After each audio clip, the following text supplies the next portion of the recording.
Gue tuh kaget banget ya, sebenarnya gue baru klik untuk nyelamatin ekonomi dunia. Orang kaya tuh harus diselamatin lebih dulu dan orang miskin harus dikorbankan. Gue baru ngerti kayak quote orang kaya miskin makin miskin tuh karena ini. Kalau kalian nonton video gue sebelumnya yang tentang 2023, ada siklus bisnis dan siklus ekonomi yang kalian harus ngerti. Kalau misalnya company thriving dan profitsnya banyak dan uang banyak keperedaran, terus banyak orang bisa digaji dengan tinggi, banyak employee, banyak hiring dan lain-lainnya. Ini mirip sama konsep pas pandemi kita printing money sebanyak itu, terus kayak tiba-tiba inflasi semua harga naik. Ingat, kan waktu itu untuk turunin inflasi, negara harus ngelakuin tightening, yaitu naikin suku bunga. When that happens, ekonomi bakal slow down, growth credit bakal slow down, akan berdampak ke perusahaan-perusahaan tuh harus lay off beberapa karyawannya just to survive, karena mereka profitnya lebih kecil. Jadi yang bikin gue lumayan mikir ya, Jerome Powell, the Fed, itu kayaknya dia tuh tahu, dengan bikin decision ini, dengan kalau misalnya ekonomi krisis dan harus rebound, memang bisnis-bisnis orang kaya dan instansi yang memutarkan uang dalam volume besar dan ekonomi itu harus diprioritasin. Which in my head, pas gue klik, gila, itu serem banget sih. Jadi kayak menurut gue, kita nggak usah muluk-muluk mikirin tentang ekonomi gede. What about us? Kita harus ngapain biar kita resilient? Bukan cuma negara resilient. Kalau negara resilient, kalau kita ngerti konsep itu, mungkin kita nggak diuntungkan. Jadi kita harus resilient juga. Cuma gue mau point out topik di video sebelumnya, kalian tuh ada banyak kontroversi bilang bahwa ini, wah bullshit banget, nggak bakal terjadi. Kayak lu sok cenayang, lu Indonesia tuh resilient dan lain-lain. Memang, gue setuju bahwa kalian tinggal di negara dengan resilience yang kuat. Karena kita punya komoditas yang diuntungkan di krisis komoditas. Kalau misalnya nggak terjadi, ya bagus. Kenapa ada orang komen di video gue, kalau nggak terjadi, gue bakal balik ke video ini terus gue maki-maki lu kok. Either way, if the worst happen, kalian siap. Kalau misalnya nggak terjadi pun, kalian nggak apa-apa, fine-fine aja. Dan selama periode ini sebenarnya gue lebih banyak bahas di Instagram gue juga. Kalau mau ikutin, feel free, kalian tinggal cek Instagram gue. Makanya di video ini gue lebih pengen bahas 7 hal yang gue sendiri lakuin kalau misalnya krisis dunia happen. And ini bukan kata-kata gue. Krisis kali ini bakal beda dari krisis yang lain. Kalau terjadi, ini mungkin recovery-nya bukan cuma ngomong-ngomong 1 tahun, 2 tahun. Maybe more. Dan belakangan ini di Instagram gue tuh banyak yang DM kayak, nih kok apartemen dijual murah yang 300 juta jadi 100 juta, orang BU jual rumah dan lain-lain gitu. Kalian boleh bilang ini kesannya nakut-nakutin, tapi ini bukan gue yang ngomong. This is CNBC dan News di Indonesia yang bilang bahwa ya this is what's happening di Indonesia. Yaudah, kalau misalnya kalian di kubu yang nggak percaya bahwa ini bakal happen, atau kayak ya udah berserah kepada Tuhan, berserah kepada nggak usah worry dan lain-lain, mendingan kalian nggak usah nonton video ini. Karena kalau nggak terjadi, gue bersyukur banget, gue thank you to everyone dan semua negara bisa handle it well. Cuma kalau terjadi nggak siap kan umpamanya kita yang koit. 7 poin ini gue bakal bahas. 4 poin pertama defensif, gimana caranya kita nggak miskin di saat ini terjadi. 3 poinnya itu ofensif, gimana cara kita jadi kaya di saat krisis ini terjadi. So chapter 1, stay liquid. Kalian harus ngerti kalau misalnya di krisis atau apapun itu, kalian punya aset, itu tuh bakal kena dampaknya. Kalian punya rumah, kalian punya mobil, kalian punya apapun itu aset. When the economy crashes, itu bakal kena diskon gila-gilaan. Dan suatu saat kalau misalnya kalian tiba-tiba butuh uang itu, either buat invest atau butuh buat kebutuhan hari-harian, kalian nggak bisa. Untuk lebih ngerti kenapa being liquid is important, kalian harus ngerti balance sheet atau misalnya aset kita. Ada 2 jenis, yaitu liquid atau illiquid.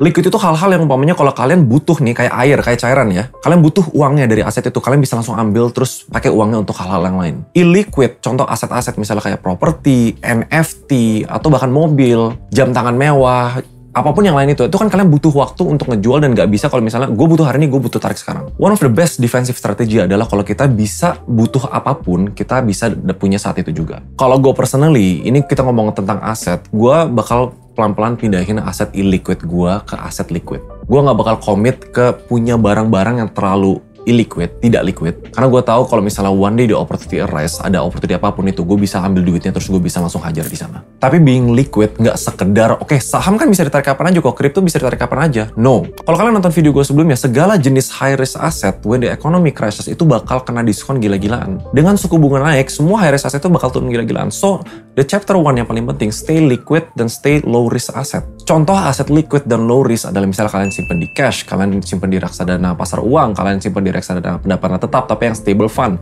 Kalian taruh di aset-aset itu yang kesannya nggak terlalu fluktuatif dan nggak ada lock up period, bisa ditarik kapan aja. Itu yang gue lakuin di portfolio gue, yang sebelumnya gue plan di tahun ini untuk mulai invest di beberapa properti, untuk invest di beberapa aset illiquid, gue tahan dulu. Yes, gue udah sempat mau beli beberapa jam Rolex yang sebenarnya gue emang pengen investasiin, tapi gue tahan dulu.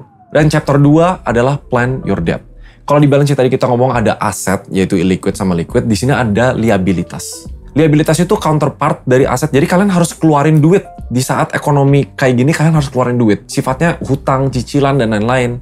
Ingat, kalau suku bunga naik, semua cicilan-cicilan kalian itu bakal kena dampak juga. Kalau kalian punya long term investment atau long term cicilan yang sifatnya harus bayar setiap bulan selama 20 tahun, itu mungkin kena impactnya juga. Yang short term atau di bawah 1 tahun, itu saran gue adalah plan your debt. Satu, jangan nambahin hutang-hutang lagi. Yang sifatnya konsumtif kalau menurut gue a big no. Kalau produktif, kalian boleh pilah lagi. Apakah ini saat yang tepat untuk hutang produktif? Lakuin proyeksi yang ketat kalau misalnya emang kalian mau invest nih misalnya di pabrik cicilan untuk bisa berproduksi sesuatu. Karena harus pelajarin juga apakah itu bakal bermanfaat di jangka panjang atau malah jadi liabilitas. Kalau misalnya udah ada utang, sebisa mungkin gimana caranya kalian plan lunasin hutang itu secepat mungkin. Ada snowball method, ada method-method lain yang sebenarnya banyak banget gue udah bahas di Ternak Uang. Kalau kalian mau lebih detail, by the way, kalian bisa ke Ternak Uang karena itu online finance academy terlengkap di Indonesia sekarang juga. Tapi ini general guideline ya. Kalau soal utang, yang sifatnya bunga paling gede, biasanya gue coba bayar dulu.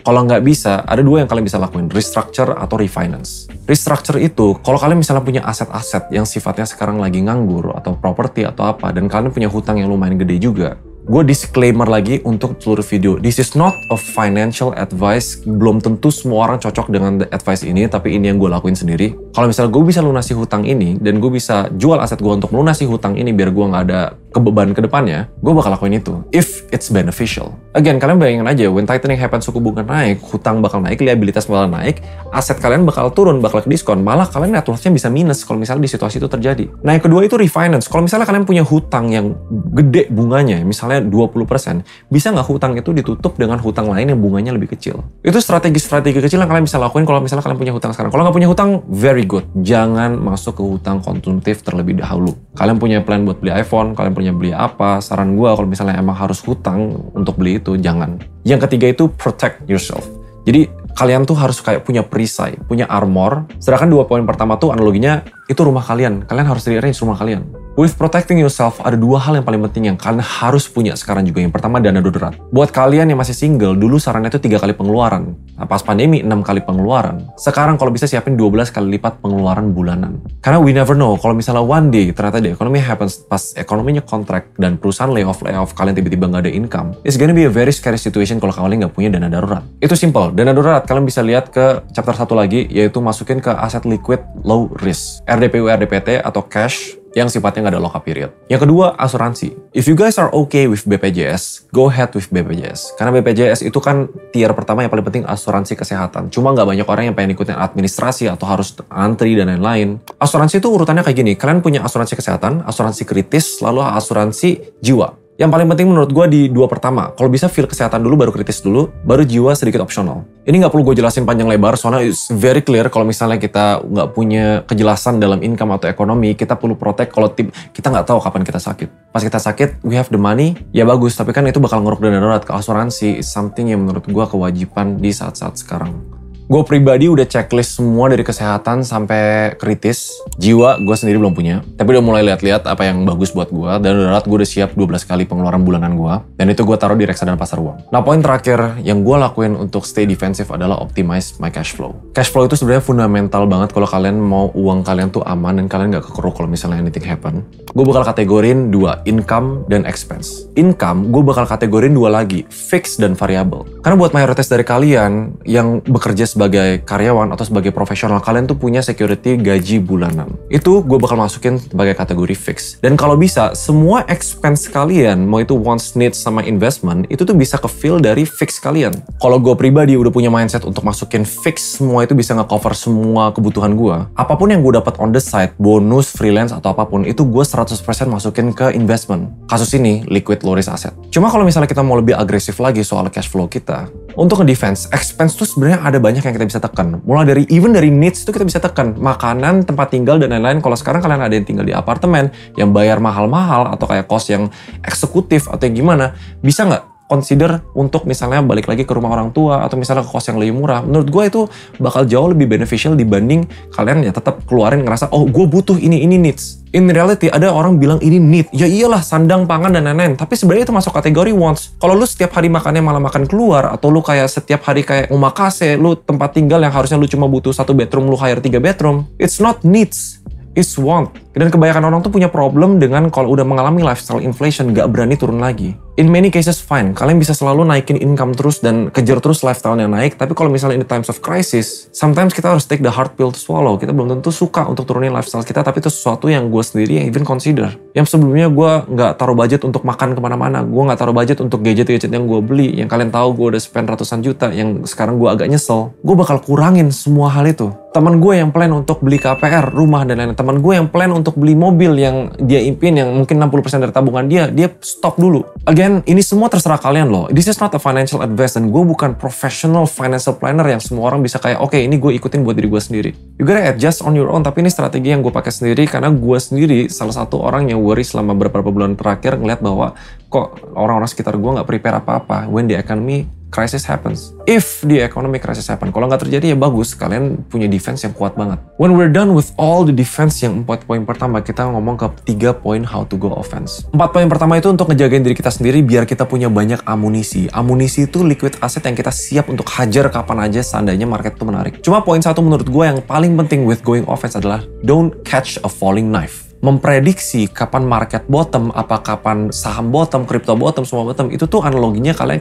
ada pisau nih, orang lagi biasanya motong-motong, lagi sehat terus tiba-tiba jatuh, kalian mau coba tangkep, kalian nggak tahu di bawahnya di mana. Timing the market itu biasanya, in most cases, orang tuh malah rugi. Mendingan tunggu pisaunya jatuh, nancap di tanah, habis itu kalian angkat, kalau udah nggak berbahaya untuk diambil, baru pakai pisau itu lagi untuk masak untuk apa? That's the analogy with investment. Kalian kalau tipe-tipenya high risk banget, monggo silakan coba time the market and catch the falling knife. Gue pribadi bakal selalu mantau aset-aset mana yang bakal kena hit paling gede. As gue mention, high risk asset, kalau misalnya di saat-saat kayak gini mau saham atau kripto, gue fokus di 2 itu, saham atau kripto. Itu bakal diskon gila-gilaan. Cuma apa gue lihat sekali turun, cepret 10% gue langsung hajar semua? No. Ini money management dan portfolio management yang sebenarnya udah dibahas banyak di Ternak Uang. Tapi poin 1 with being offensive itu pantau semua high risk asset, tapi jangan catch a falling knife. Trust me, aset-aset tuh kalau misalnya the economic crisis happens, ini tuh bakal gila banget diskonnya. Gue pernah bikin chart di Instagram gue tentang the market S&P di saat krisis, setiap dia dip paling rendah dan dia dapat naik ke paling tingginya,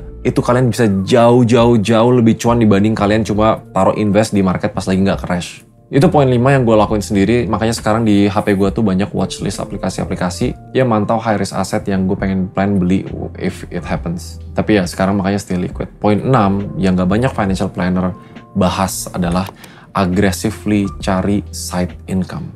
Gue tahu banyak dari kalian tuh pernah dengar kayak satu stream income itu nggak sehat. Tapi kalian tuh banyak juga yang denger satu stream income nggak sehat, ya udah biarin aja deh. Nanti gue coba kalau ada income lain, kerjaan lain, gue ambil. Kalau nggak ada ya udah gitu. Ini lebih ke posisi mindset kalian untuk ngerasa bahwa this is now a necessity. Untuk mencari side hustle, mau freelance, mau franchise, mau kalian buka toko apa, buka bisnis apa, yang kalian bisa manage resikonya, lakuin sekarang. Ada beberapa industri yang bakal di-benefit if the crisis happen. Kalian harus melek opportunity-nya bisnis apa yang kalian bisa jalani, freelance apa yang bisa dilakuin. Kalau kalian, kalau misalnya ekonomi lusuh mana ada yang freelance? Bos, sama kayak pandemi. Pas dia hit, banyak banget industri yang kena secara drastis. Travel kena, fitness industry kena, semuanya yang kayak gitu tuh kena. Tapi banyak yang thriving juga, healthcare thriving. Sekarang, energy thriving. Kalian bisa nyediain service-service untuk perusahaan-perusahaan yang lagi thriving di saat krisis. Karena nggak bisa itu namanya semuanya anjlok. Pasti ada 1 atau 2 yang tetap thriving. Kalian harus lihat opportunity and jadiin itu side income yang wajib kalian cari dibanding satu ada ya udah bagus, kalau nggak ada ya udah gitu. Make more income. Edian ini bakal nyambung ke poin 5. Kalau misalnya we go offensive tapi peluru kita nggak banyak, sayang banget opportunity-nya. Gue perlu note juga ya, with amunisi atau peluru untuk kalian masuk ke market, jangan pernah kalian sentuh itu dana darurat. Never use dana darurat, jangan pernah pakai debt atau hutang untuk berinvestasi. Itu sama kayak kalian mau coba gali kubur sendiri. Kalau kalian ngerasa mau YOLO terus offense lebih penting daripada defense, itu menurut gue kesalahan terbesar di hidup kalian, apalagi di masa kayak gini. Dan mungkin poin terakhir yang gue singgung secara singkat adalah understand the cycle. With high risk asset, ada beberapa, misalnya saham, kita ngomong saham, ada beberapa industri yang sifatnya cyclical. Yang sifatnya pertama bakal turun paling tajam tuh ada duluan. Ada yang paling recover duluan tuh ada duluan. Consumer staple yang sifatnya pangan dan lain-lain itu mungkin menurut gue bakal resilient dan baliknya lebih cepat. Banking udah pasti resilient dan baliknya lebih cepat. Sampai ujung-ujungnya misalnya consumer discretionary, yaitu barang-barang wants kita untuk barang-barang mewah, gadget dan lain-lain itu bakal recover terakhir pas buying power udah kuat. Crypto yang bergantung ke supply and demand, pas dimana volumenya ada, pas market udah mulai balikin duit ke ekonomi secara retail, misalnya orang-orang menengah, orang bawah akhirnya mulai dapat duit lagi, kripto mulai bull run lagi, Generally speaking, pelajari siklusnya. Kalau gue bahas siklus industri ini, siklus ekonomi yang bakal menguntungkan di video ini nggak bakal habis. Cuma balik lagi ke poin 5. Kalau kita nggak mau catch a falling knife, gimana cara kita tahu ekonomi itu lagi di tahap reversal? Mulai pelajarin sedikit tentang yang namanya GDP. Mulai pelajarin sedikit yang namanya economic growth. Negara-negara kita lihat apakah perkembangan ekonominya membaik, apakah inflasinya menurun. Tanda-tanda yang bisa dilihat quarter by quarter. Plan terakhir di nomor 7 with understanding the cycle adalah bersabar. Kalau kalian berharap kayak tiba-tiba ada 1 bulan opportunity tiba-tiba jebret terus lu berharap semuanya naik, no. Siklus krisis ini nggak mungkin kayak berharap kayak cepat. Recovernya pun mungkin lama. Dan kalau kalian punya mindset untuk langsung hajar dalam waktu dekat, terus kalian langsung taruh semua peluru dan berharap ini satu-satunya industri yang lu bakal naik, itu kalian bakal salah juga. Dan ini semua banyak banget sebenarnya udah dibahas di Ternak Uang. Semua topik yang dari poin 1 sampai 7 tuh udah ada di sana sebenarnya. Kalian kalau mau langsung cek aja langsung di aplikasinya. Tapi mungkin gue bakal tutup video ini dengan statement dari diri gue sendiri. Karena banyak dari kalian yang suka video 2023 itu. Kesannya kayak walaupun serem dari ekonominya, itu bikin at least kalian punya mindset untuk bersiap-siap kalau hal buruk terjadi. Kalau nggak terjadi, again, bagus. Gue berdoa hal itu nggak terjadi. Ini salah satu yang mungkin gue agak greget ya. Percaya dengan agama, percaya dengan keyakinan, itu sangat bagus. Tapi kalau misalnya berserah semuanya kepada Tuhan tanpa kalian ngelakuin action apa-apa, that's gimana ya? Do the best and let God do the rest. Itu ya do the best dulu. Jangan langsung let God do the rest tapi kalian nggak ngapa-ngapain. There's a lot of controversy in that video yang gue ngerasa sayang banget. Kenapa kalian ngerasa gue tuh ngomong itu tuh cuma kesannya cuma buat nakut-nakutin doang. Kalau misalnya cuma buat nakut-nakutin doang, gue nggak bikin video ini. Gue nggak ngejelasin ekonomi secara singkat. Please be a smart viewer. Nanti ada yang bilang, oke, kita nggak bakal kena Indonesia paling resilient. Orang gue cuma bertani doang, nggak bakal kena apa-apa. It's okay. If the video is not for you, it's not for you. If the video is for you, kalian boleh appreciate gue dengan like, comment, subscribe, nyalain lonceng. Dan kalau soal financial planning, gue nggak bisa bahas yang cocok buat semua tipe orang. Di bawah ini gue ada Google Form, kalau kalian butuh jasa financial planner, gue bakal kenalin ke beberapa teman-teman gue yang jago, bisa ngebantu kalian secara personal. Kalau kalian udah punya aset atau liabilitas yang memang perlu diatur secara personal. Jangan lupa kalau mau follow IG gue bakal banyak discuss hal ini, kayaknya sampai akhir tahun. Again, semoga bermanfaat, semoga gue nggak menyinggung atau kayak nyenggol kaum-kaum tertentu. I guess I'll see you guys in the next video. Bye-bye.